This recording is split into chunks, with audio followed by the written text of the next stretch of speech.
let's jump on to the next one here.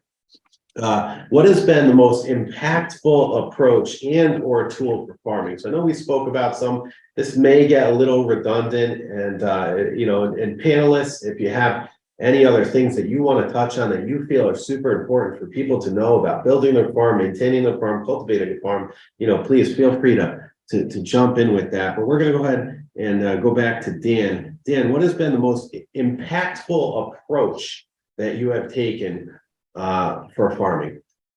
I think it's just being consistent. And like John said earlier, always worried about where the next deal will come from. So even if you have a couple of listings and some deals under contract, you're always in your mind, like, how am I going to get more out of this farm or expand the farm, right? So I think it's just being consistent and having the mindset that you're going to continue to grow and dominate that area. Yeah. Awesome. Consistency is absolutely number one, absolute key. John Eric, what is, look, I forgot my own question. What has been the most impactful approach for you in the farming? I think when you are setting up your farm, you really got to partition it out. So if there's one thing I leave you with, you're communicating with your SOI differently than you're communicating with somebody that doesn't know you. May know your name because you do a lot in the neighborhood. You've always got to talk about your value proposition. What is it that you bring to the table? I take a little bit different attack too when it comes to an area that we are starting to see a little bit of success, and there could be a bigger agent that plays there. Those things don't scare me. You've got to be very strategic in the way that you go about that, which is who are the talkers in the neighborhood? Everybody knows. You make sure you warm to them. You make sure that you're talking to them and telling them what you're doing, because there are always one or two people in any building or any association or any neighborhood that do the bulk of walking around and doing this, and always making sure that you're top of mind for them, that you stay on their good side. It's things of that are just, they're small things, but that they turn into big things. We have Arlington County is kind of unique in particular. Again, Dan knows this, North Arlington moms. It is a huge kind of mafia online thing where moms talk about mom things and kids and things going on. And you want to make sure that, you've got people that you worked with. So when, hey, is there a great agent in Arlington, that they're immediately sitting there and saying, hey, Dan is amazing, Carrie's amazing, or John Eric's amazing, that you get your name out there through community sources. So you've really got to work this in a variety of different ways. It's not just putting a really beautiful mailer together and dropping it in someone's mailbox. It's not just sending an email. And I agree with Virginia, which is you don't want your emails to become spam. And for the more you communicate with somebody, and it's just kind of generic, the more spam-like you become and people tune you out. And so when we send emails over, our depending on the emails that we're doing, our open rate is somewhere between 50 to 70%, but we're tailoring those really directly to that consumer. So we'll do a set of, use Constant Contact as well, but we'll micro target what we're saying. So I know these people are foodies. So when we're building out the email, there's a lot of food information. I know I deal with a lot of people who like wine.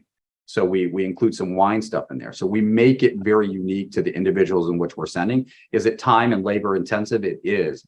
But the results of that are them sending this to their friend and you getting a referral from something as crazy as recommending, great wines to drink.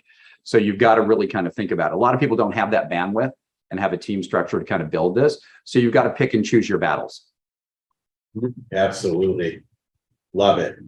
Thank you so much. All right. So we heard from Dan, John, we're going to move over to Virginia. What has been the most impactful approach that you have taken in farming? So for me, it's been studying. And I agree with everything Eric and Dan said, especially connecting with the chatter of the community, the person that is always talking with everyone, very social butterfly, always stopping. And I know exactly who she is, right? Like I've got a couple of them.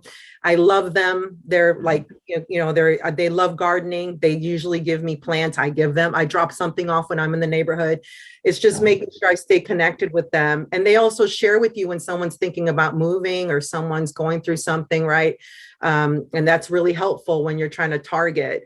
So, and by the way, John, that's impressive. 50% rate that on your emails. I was like, I got to go back to work. So the most important thing I think for me that made the biggest impact is my background is in new home sales and construction. So I worked for Taylor Morrison, who was formerly known as Morrison Homes.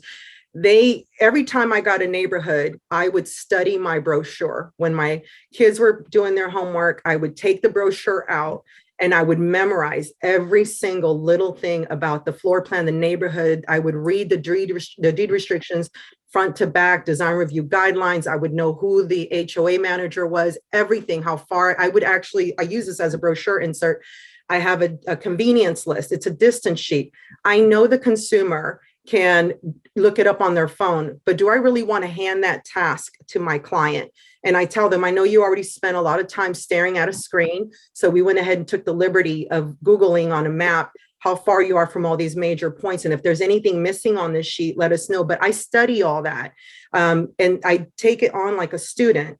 When you try to farm or you're trying to capture business and you're not studying the people you're trying to work with in the area you're trying to specialize in between, then it's these onesie twosies you're getting, and you're no more valuable to your client from deal number 1 to deal number 2. So if you take the time and make sure you read everything about the community, that there shouldn't be anything that's on print or on a website that you don't know. That shouldn't happen.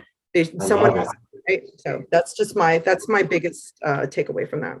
Be a student of the game. Yeah. Right. Be a student of the market. Right. That's fantastic. Good stuff. This has been awesome. And I'm sure we've got a lot of questions that are pouring into our callers, minds. If anybody on this call has any questions at all for our panelists, we have some superstars here. I mean, there's nobody that can answer farming questions better than the folks on this panel. I mean, we searched high and low to get these guys and girl on this call. So any questions, are you new? Are you starting a farm? Are you a brand new agent? Have you been doing it for several years? Are you what type of questions do you guys have? Okay.